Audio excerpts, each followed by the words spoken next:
Bonjour et bienvenue sur No Limite Sécu, le podcast francophone hebdomadaire dédié à la cybersécurité.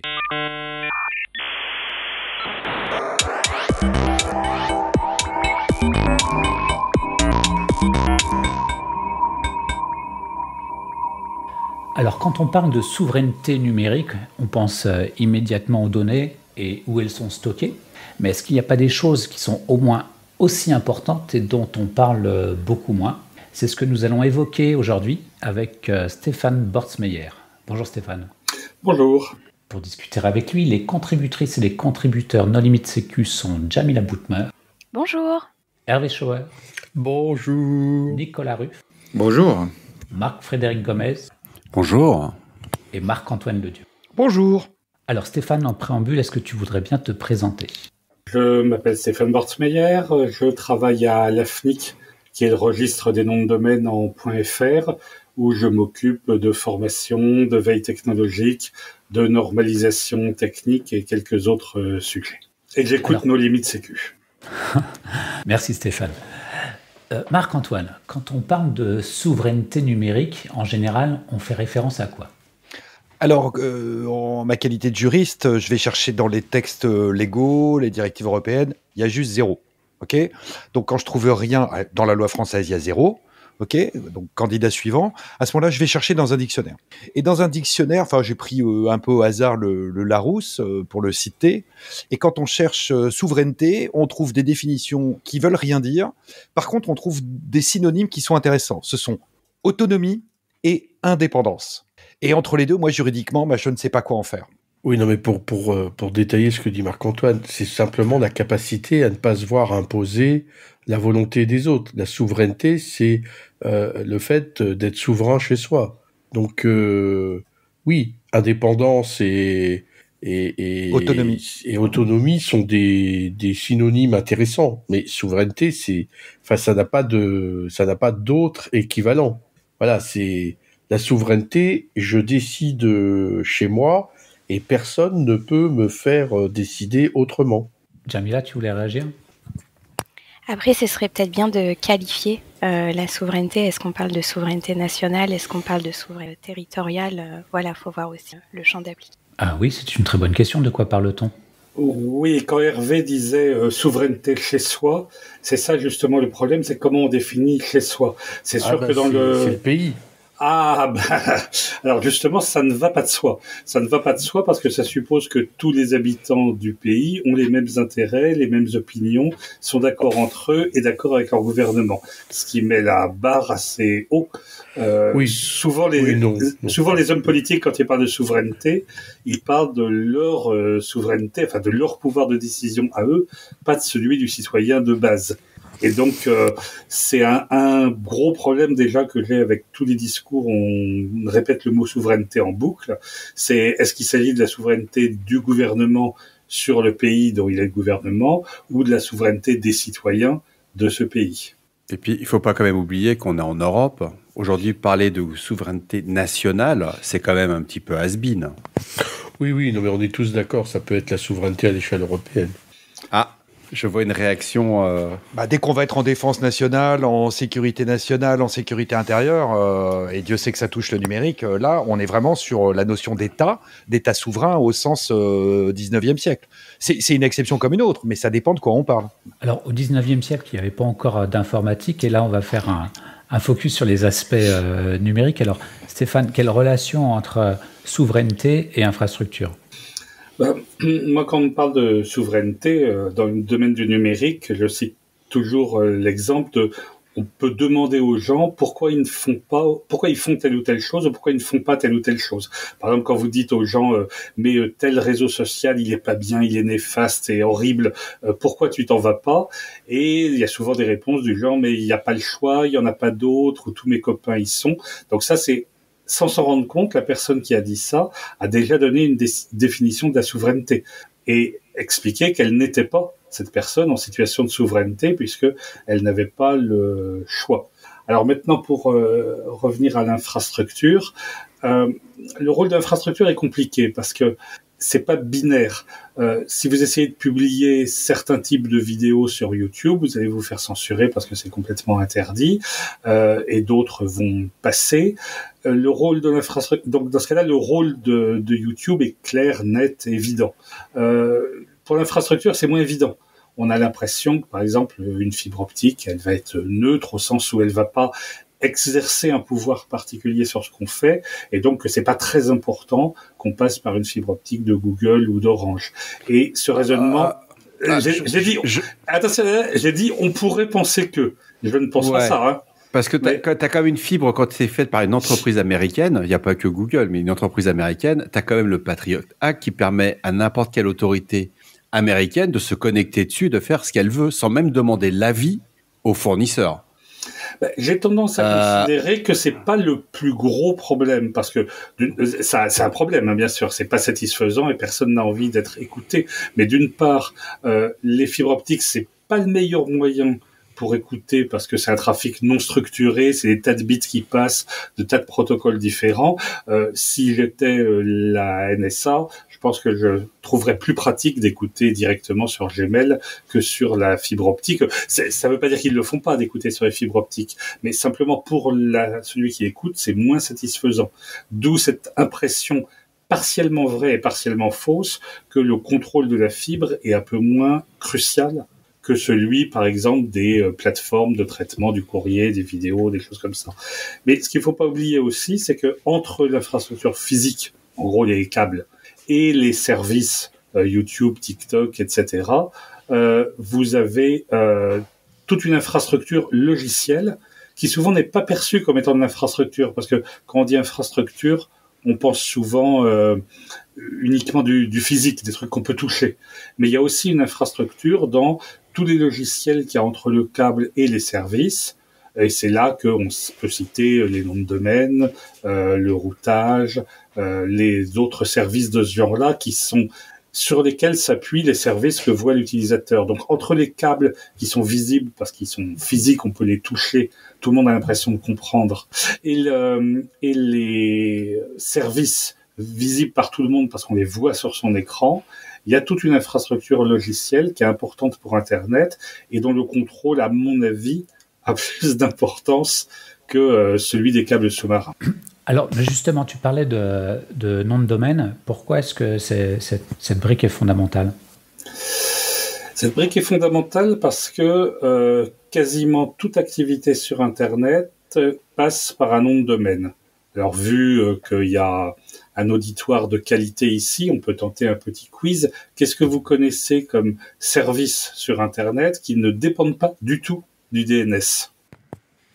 PGP, il dépend du DNS Telnet.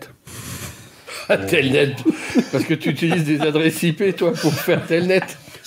Bah, j'assume mon âge. Même Ping, SS. Ah oui, alors ping, et encore, il vaut mieux utiliser l'option "-n", sinon si le résolveur marche mal, le ping va prendre du retard à cause de la traduction de l'adresse IP en nom. Ping-n, traceroute-n. Donc plus sérieusement, on pourrait citer Bitcoin, par exemple, ou d'une manière générale, beaucoup de trucs pair à pair, BitTorrent aussi, sachant qu'il y a un gros bémol à apporter à ça. C'est que, par exemple, la plupart des gens qui utilisent Bitcoin n'interagissent pas directement avec un nœud Bitcoin local, mais interagissent avec une plateforme qui est sur le web, à laquelle on accède via un URL, donc la nom de domaine, donc le DNS. Et la même remarque peut être faite à peu près pour BitTorrent. Bref, c'est pas exagéré de dire que presque toutes, ou quasiment toutes les interactions sur Internet passent par les noms de domaine. Donc, deux conséquences. Si le système de nom de domaine est en panne, s'il y a un problème, rien ne marche. Pour l'utilisateur, c'est comme s'il n'y avait pas d'Internet. Et si le DNS les trompe, leur ment, et bien à ce moment-là, tout est fichu, puisque quasiment tous les autres services de sécurité qu'on peut avoir vont dépendre de ça. Et au passage, puisqu'on a cité Telnet, SSH peut s'utiliser avec des adresses IP aussi. Ceci dit, en pratique, beaucoup de gens ont un point SSH config un peu complexe avec les noms des différentes machines où ils se connectent, et c'est des noms qui sont utilisés. Donc, en pratique, faites l'expérience, vous éteignez tous les résolveurs DNS utilisés par votre machine et vous verrez ce que vous arrivez à faire. C'est pas grand-chose. Moi, j'ai le souvenir encore d'utiliser le fichier host avec les IP accolés au dur et sur un bastion, quoi. On peut faire ça pour un petit nombre de machines. Typiquement, Oui. les gens qui travaillent sur une infrastructure critique, ils ont un fichier host avec les quelques machines indispensables, mais ça va pas très loin. Ça peut permettre, dans le meilleur des cas, de remettre le service en route, mais pas plus. Mais DNS, c'est une infrastructure mondiale. Alors, est-ce que ça fait du sens de vouloir être souverain d'un point de vue DNS pour un pays ? Oui, parce que c'est mondial dans la mesure où il y a accès au DNS de partout. Non, parce que le DNS n'est pas centralisé. Enfin, s'il l'était d'ailleurs, ça serait encore pire. Il n'est pas centralisé et toute partie du DNS va dépendre de quelqu'un. Donc, dans le DNS, il y a les serveurs faisant autorité, ceux qui connaissent les réponses aux questions, et les résolveurs, ceux qui savent à qui poser des questions, pour les ramener à l'utilisateur. Donc, les deux posent des problèmes différents. Pour les serveurs faisant autorité, par exemple, ils ont tous une nationalité, au sens où ils dépendent tous d'un pays particulier. Par exemple, beaucoup de gens croient qu'un .com, c'est une sorte de statut international, un peu comme les Nations Unies, que ça planerait quelque part au-dessus des lois nationales. Ben, pas du tout. Le registre est aux États-Unis, il est soumis à la loi des États-Unis, il a différents contrats avec le gouvernement des États-Unis, donc ça n'assure pas du tout de souveraineté, même minimum. Et c'est pareil pour tous les autres noms de domaine. .fr, évidemment, c'est pareil. L'autre jour, je voyais une publicité d'une entreprise française qui, suite à des récentes décisions expliquant que Microsoft et les autres ne respectaient pas le RGPD, disaient « nous, on est souverains ». Et puis ils utilisaient un domaine en .me, le Monténégro. Alors c'est la souveraineté du Monténégro aussi, c'est pas mal. Et ça, c'est pas un problème théorique, c'est un problème pratique qui arrive régulièrement aux gens, par exemple, qui se font sucrer leur .com parce qu'un tribunal des États-Unis leur a donné tort parce qu'ils violaient la loi des États-Unis, alors qu'ils n'avaient pas du tout l'impression qu'ils se soumettaient à cette loi d'une façon ou d'une autre. Ça, c'est pour les serveurs faisant autorité, donc tous ont une nationalité et donc ça a son importance. Du côté des résolveurs, des machines que la machine de Monsieur Michelu, que votre smartphone va interroger, eux aussi ont une nationalité. Google Public DNS, qui est le plus connu des résolveurs DNS publics, il est géré par Google, c'est les États-Unis. D'autres, le futur DNS for EU qui a été annoncé fin décembre, il est géré en Europe sur les lois européennes avec la censure de chaque pays qui s'applique. C'est aussi une nationalité. Il y a rien de plus faux dans l'Internet de faire des discours sur un cloud mythique qui serait déconnecté des réalités géopolitiques ou qui échapperait aux lois nationales. Non, ça c'est joli, c'est peut-être souhaitable, j'en suis pas sûr, mais en tout cas, ça ne représente pas la réalité d'aujourd'hui. Donc oui, le DNS n'est pas du tout une infrastructure mondiale. Peut-être qu'on pourrait, si on faisait un gros effort, mettre au point un système réellement mondial. On en est très loin. Hein. Aujourd'hui, il n'y a rien qui, de près ou de loin, soit une gestion mondiale du DNS. Alors, je me permets de faire un aparté parce que je suis en train de lire en ce moment la directive Nice dite V2. J'ai vraiment attaqué ça là, il y a 2-3 jours, c'est cette technique. Et dedans, il y a une série de dispositions tout à fait particulières sur le DNS, mais envisagées au niveau de l'Europe. Et globalement, la manière dont ça marche dans Nice 2, pour autant que je suis à peu près à jour de ma lecture, c'est moi, Union européenne, je vous délègue par pays membre de l'UE la capacité à réglementer pour imposer des règles de sécurité les opérateurs autour du DNS. Donc, tel que c'est envisagé par l'UE, et ça n'est pas c'est juste un constat de ma part, hein, j'ai pas encore tout digéré, c'est globalement, attention, c'est une infrastructure. Alors, il peut y avoir des infrastructures critiques, mais c'est une autre directive. Là, on va parler vraiment de sécurité des réseaux et des systèmes d'information envisagés sur les entités dites essentielles et les entités importantes. Et entre les deux, ils ont créé une catégorie tout à fait particulière pour spécialement le DNS. Oui, bon. Alors c'était déjà largement dans Nice 1, hein. Donc il y a un durcissement, il y a une tendance au durcissement et à, comme souvent avec les trucs européens, à rajouter des règles, des process, des procédures, à tout bureaucratiser. Mais de toute façon, les concepts de base étaient déjà dans Nice 1. Alors il y en a une partie qui est évidente, à savoir que le DNS est une infrastructure critique. Oui, ça me semble évident pour les raisons que j'ai dit. Sans DNS, plus d'Internet. Sans Internet, vous imaginez le nombre de choses qui ne marchent plus. Donc constater que c'est une infrastructure critique pour l'Europe ou pour n'importe quel pays, ça me paraît aller du bon sens. Après, on peut discuter de savoir sur l'approche qui est prise pour le sécuriser. Et là, bon, comme vous le savez, la sécurité est une chose compliquée.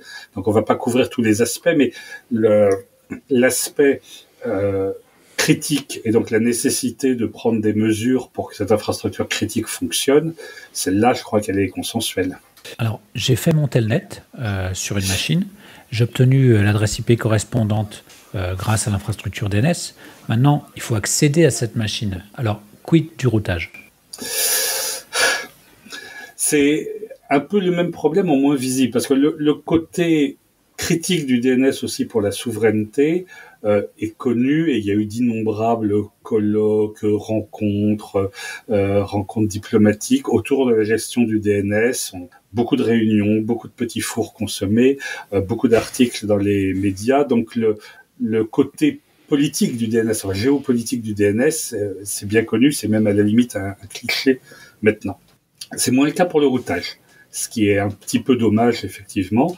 Les gens du routage sont jaloux, ils ne pensent pas à nous. Alors au contraire, ils sont très contents, en disant on nous regarde pas trop, donc c'est important.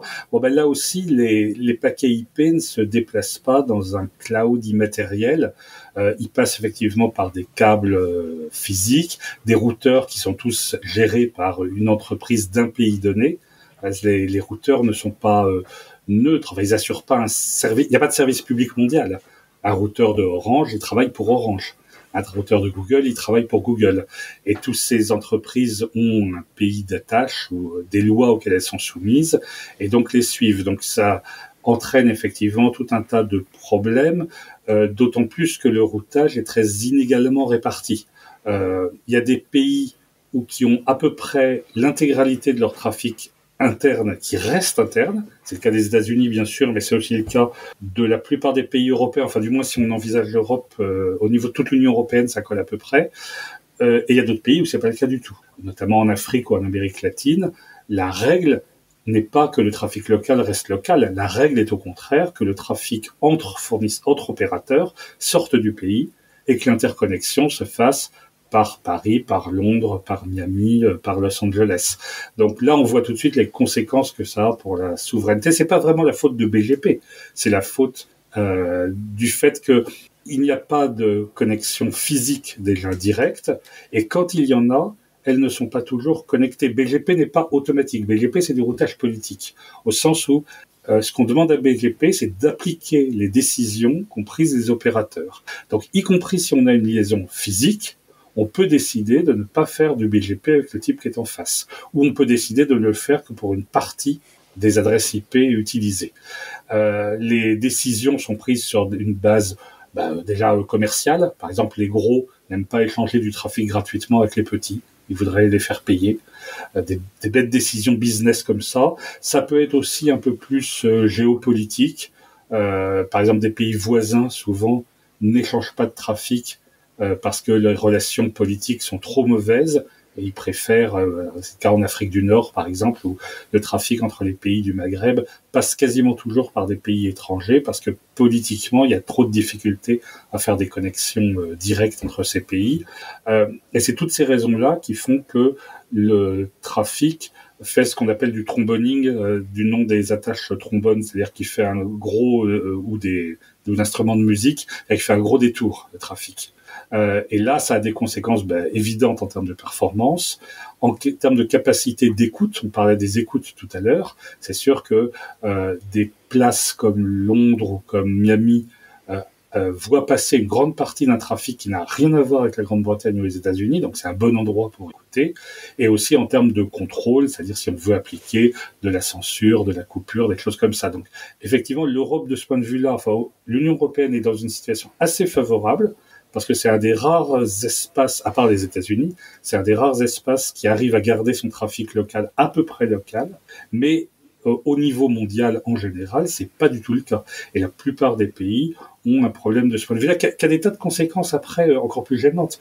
Par exemple, quand vous avez pas de trafic, d'échange local du trafic, quand vous êtes obligé de passer par Los Angeles, quand vous êtes par exemple le gouvernement et que vous voulez faire un serveur web public pour tous les citoyens du pays, où est-ce que vous le mettez? Si vous le mettez sur un des opérateurs locaux, vous allez favoriser extrêmement cet opérateur local particulier. Donc vous le mettez où? Vous le mettez à l'étranger. Et la plupart des pays du monde hébergent tous les serveurs gouvernementaux à l'étranger parce que c'est ce qui donne le meilleur latence moyenne pour tous les habitants du pays. Donc là, on voit bien les conséquences géopolitiques que ça peut avoir. Oui, sans compter qu'il y a pas mal aussi de CDN. Enfin, je ne sais plus quelle est la proportion du trafic mondial qui passe par Cloudflare, mais c'est délirant en fait. Donc même si ton site est hébergé chez toi, il y a quand même tous les services frontaux qui, eux, vont collecter le trafic dans un autre pays. Oui, et puis aussi les services auxquels on fait l'appel derrière, ce qu'on appelle les microservices. C'est vrai que pas mal de sites web aujourd'hui sont faits en assemblant pas mal de réponses venues de pas mal d'endroits. Et donc, on se retrouve dépendant de pas mal d'autres choses. Les dépendances existent à tous les niveaux et elles sont souvent mal maîtrisées. Par exemple, pour reprendre l'exemple du DNS, quand vous avez un domaine, si vous avez un domaine en .fr et que les serveurs de nom du domaine sont tous dans .com, indirectement, .com peut contrôler votre domaine et par exemple le terminer.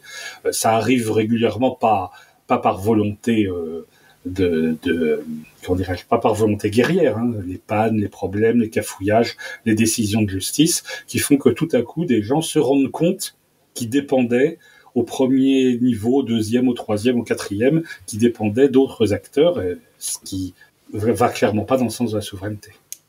Moi, j'ai une question, parce que j'entends d'un côté indépendance, ils vont bien retenir ce terme pour souveraineté, mais si je comprends bien, et Dieu sait que techniquement je suis mauvais, hein, je n'ai pas besoin d'insister sur ce point-là, si en fait, on va parler du monde libre, hein, on va mettre de côté les pays qui ont un Internet plus ou moins autonome, et là pareil, j'insiste pas, mais si on est interdépendant, en fait, où est le problème? Parce que si la menace c'est si tu me tiens, tu me fais tomber, mais si tu me fais tomber, bah moi je vais te blacklister, auquel cas le système va s'arrêter. Est-ce que c'est utile dans ces circonstances-là d'être toujours entre guillemets indépendant? Le problème, c'est que c'est extrêmement asymétrique. Il y a par exemple quelque chose qu'on appelle le facteur de centralité. C'est en gros le pourcentage de trafic qu'on gère qui n'est pas du trafic du pays. Je vous étonnerai pas en disant que les États-Unis et la Grande-Bretagne ont une forte centralité, parce qu'il y a beaucoup de trafic qui n'est ni originaire ni à destination de ce pays passe par eux, et d'autres pays au contraire zéro. Par exemple, on parle régulièrement de la Chine comme étant les gros méchants, mais la Chine a une centralité très faible au sens où c'est extrêmement rare qu'il y ait du trafic entre deux pays non chinois qui passent par la Chine. Donc pour répondre à la question, le point important c'est cette extrême asymétrie. En gros, tout le trafic entre les opérateurs colombiens, pour prendre un pays au hasard, passe par les États-Unis. L'inverse n'est pas vrai. Donc, en termes des décisions prises aux États-Unis peuvent complètement planter quasiment complètement l'Internet en Colombie. L'inverse n'est évidemment pas vrai. Donc, il n'y a pas de... ça serait très bien si tout le monde était dépendant de tout le monde, une sorte de dissuasion mutuelle, mais c'est pas ça la réalité. La réalité, c'est celle d'énormes inégalités. Et pour le cas qui nous intéresse, selon toi, la souveraineté, c'est un vœu pieux ou c'est complètement utopique, ou c'est réalisable? C'est pas binaire, donc se demander si c'est réalisable, je dirais c'est comme les droits de l'homme. C'est un objectif qu'on n'atteint jamais, mais dont on essaye toujours de se rapprocher le plus possible.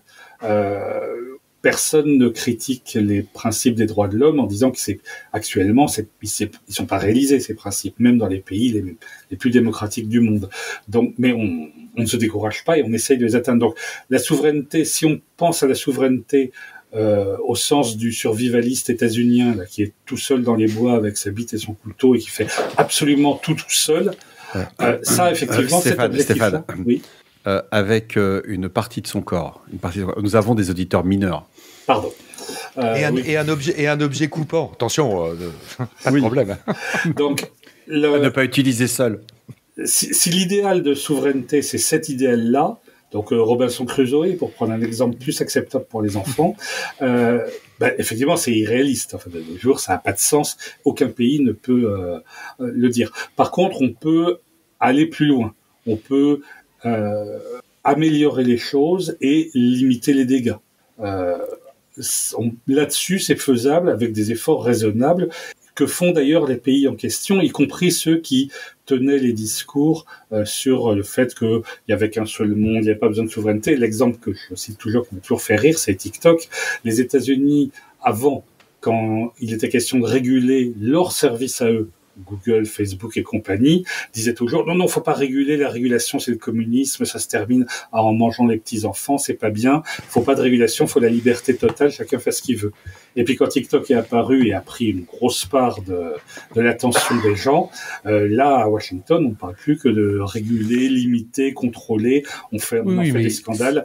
Donc c'est comme tous les Chinois. essayent. Oui, mais c'est comme les Chinois qui ont interdit Google il y a déjà plus de 15 ans.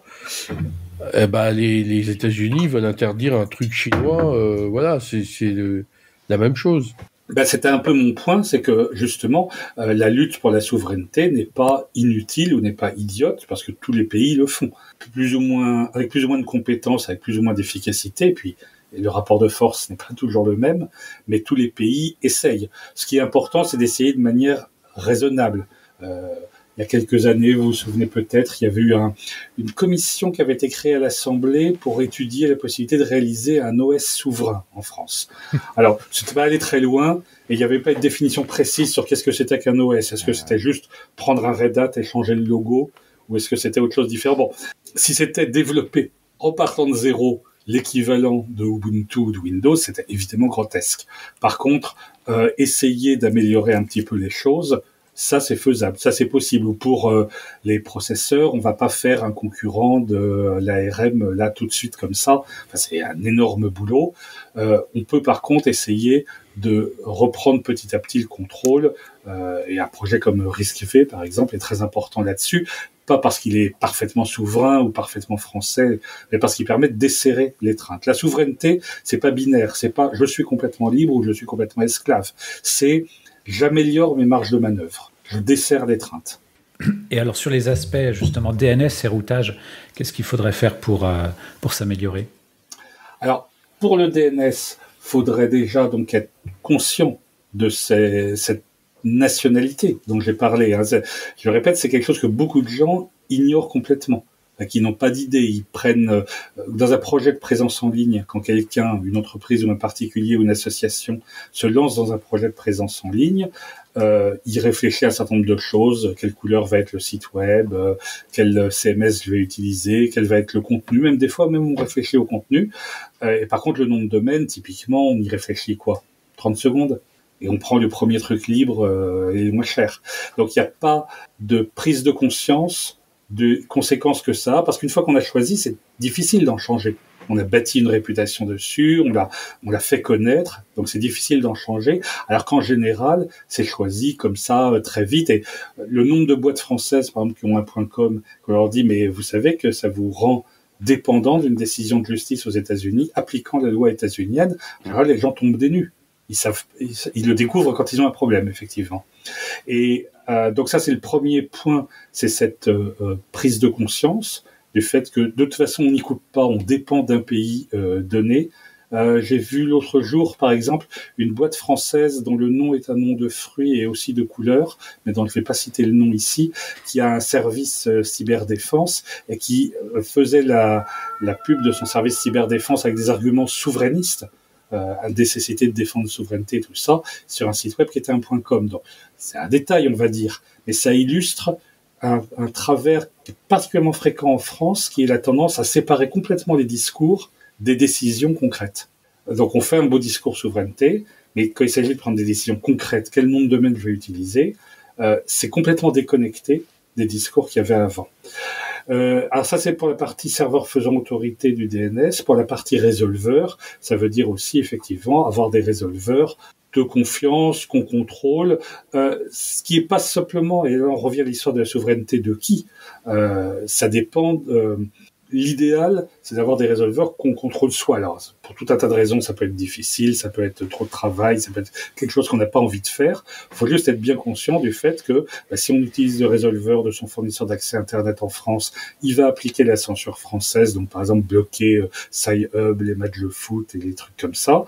Si on utilise les résolveurs publics des GAFA, Google, Cloudflare, etc. en nom, ils vont pas changer les données, mais ils peuvent appliquer d'autres choses ou ils peuvent simplement lire les données et en tirer des statistiques intéressantes.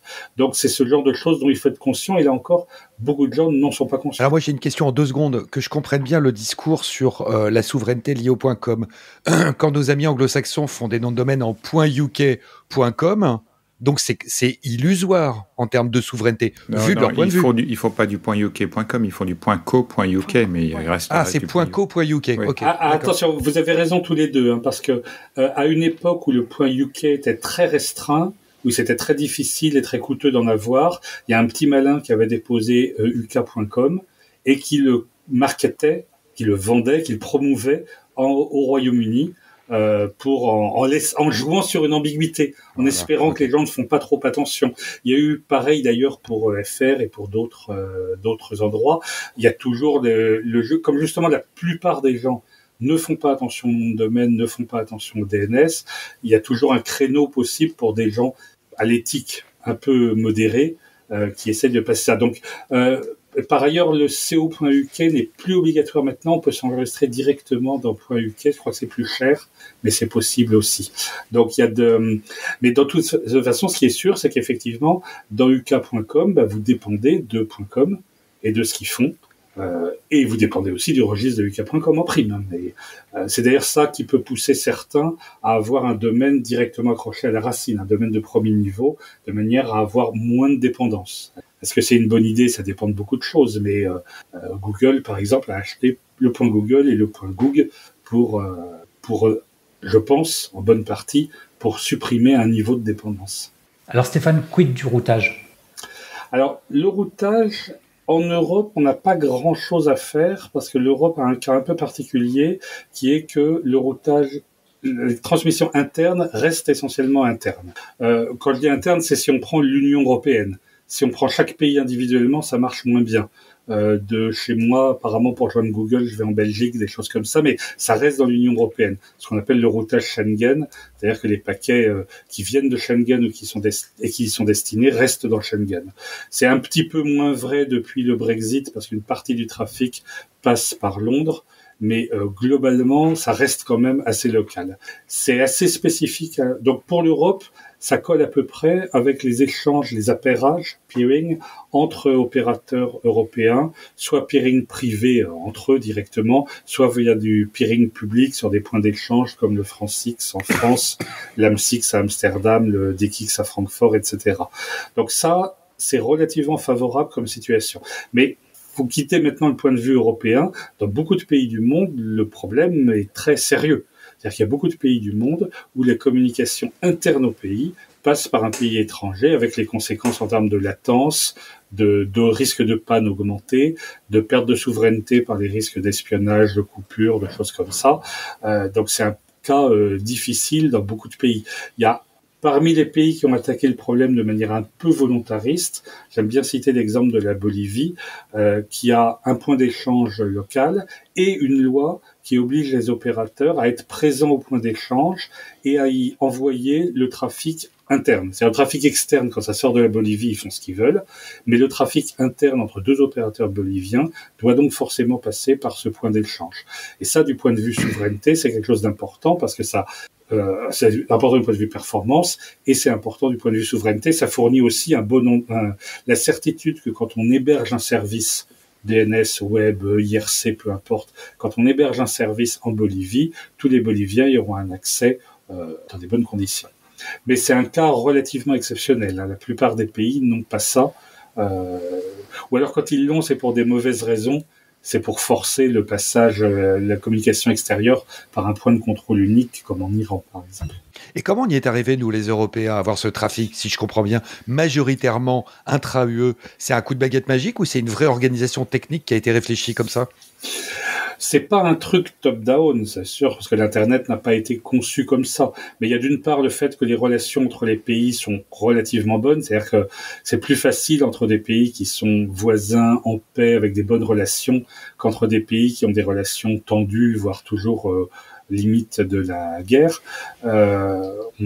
Et donc ça, c'est un premier point.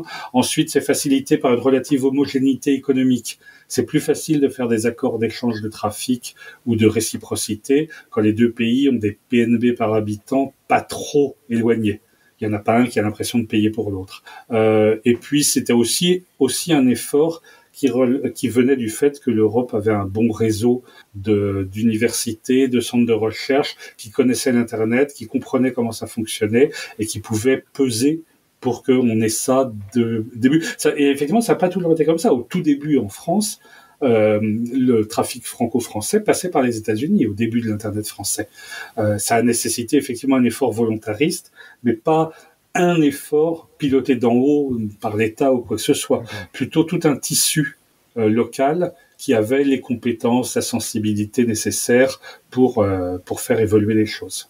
Et la compétence aussi de vérifier que ça marche. Je me souviens d'un pays d'Afrique, je ne vais pas le citer, mais où le ministre avait annoncé fièrement la création d'un point d'échange dans le pays. En fait, en faisant quelques traces routes, je m'étonnais de voir que non, apparemment, on ne voyait pas le point d'échange sur les traces routes. Et puis après, en allant dans les locaux, on trouvait des locaux vides. Enfin non, il n'était pas vide, il y avait un switch qui était là, mais il était éteint. Donc c'est un problème, et ça c'est difficile de réparer ce genre de problème. Après, dans l'avion de retour, j'étais assis à côté de quelqu'un qui travaillait pour le régulateur de télécom dans ce pays, où je lui ai raconté ce problème, et il ne me croyait pas. Lui, il pensait que puisque le ministre l'avait annoncé, c'est que c'était vrai. Donc il y a derrière toute une culture et toute une compétence technique et toute une culture de vérifier que ça fonctionne et que ça fonctionne réellement, pas juste au niveau des communiqués de presse. Je vais reposer ma question autrement, pardon d'insister sur ce point-là. Comment se décide en Europe, au sein de l'UE, espace Schengen, tu l'appelles comme tu veux, qui va organiser cette capacité à échanger majoritairement du trafic entre Européens? Je veux dire, j'ai bien entendu que c'était pas une décision venue d'en haut et tout le monde qui est au garde à vous et qui transfère, mais alors qui va promouvoir, à défaut de décider, qui va promouvoir ça, concrètement? Déjà, les opérateurs eux-mêmes qui y trouvent un intérêt, les points d'échange. Bon, par exemple, en France, le Francix est géré par ses membres qui sont les opérateurs eux-mêmes. Donc, ils ont intérêt à ce que ce peering local se développe et qu'ils le promeuvent. Des régulateurs comme l'ARCEP le font aussi. Les utilisateurs le font aussi. C'était le point que je citais je trouve très important. C'est important d'avoir une société civile compétente techniquement et informée et qui peut exercer une pression sur les différents acteurs pour que les choses s'améliorent. On constate que dans les pays où il n'y a pas cette pression de la société civile, les opérateurs se permettent des trucs qui ne se permettraient pas dans d'autres conditions.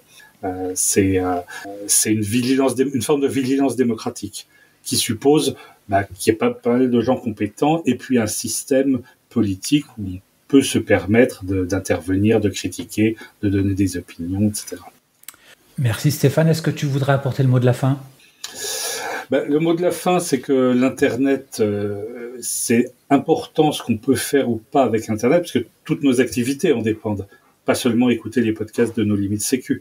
Donc toutes les activités humaines dépendent de l'Internet, de son bon fonctionnement, et donc c'est absolument crucial que on puisse garder une autonomie de décision, une indépendance de choix, une souveraineté, on va l'appeler comme on veut, mais en tout cas le fait que nos décisions ne soient pas dictées par des gens qui contrôlent l'infrastructure et qui font uniquement ce qui est dans leurs intérêts. Bon, bien, le message est passé. Stéphane, merci beaucoup d'avoir accepté notre invitation. Merci aux contributrices et aux contributeurs. Chers auditeurs, nous espérons que cet épisode vous aura intéressé et nous vous donnons rendez-vous la semaine prochaine pour un nouveau podcast. Au revoir. Au revoir. Au revoir.